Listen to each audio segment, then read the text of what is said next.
Neymar amanhã, que é um Neymar que há quase 1000 dias não veste a camisa da seleção brasileira dentro de campo. Obrigado.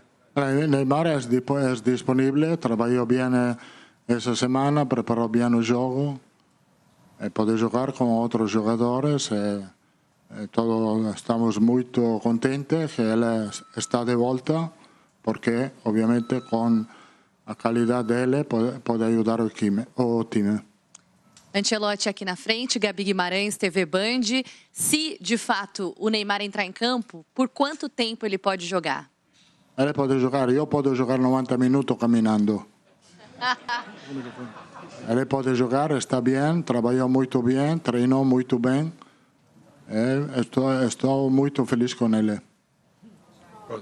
Ancelotti, aqui, Cosme Rimoli, do Portal R7.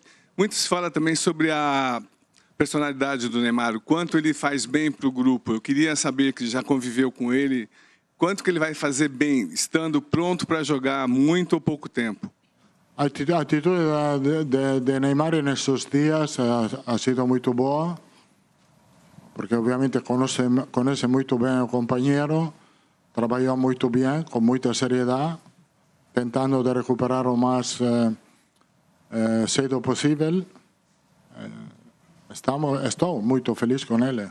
Aporta, também se nos joga, aporta experiência, aporta conhecimento do jogo, ajuda os jovens. Está fazendo muito bem.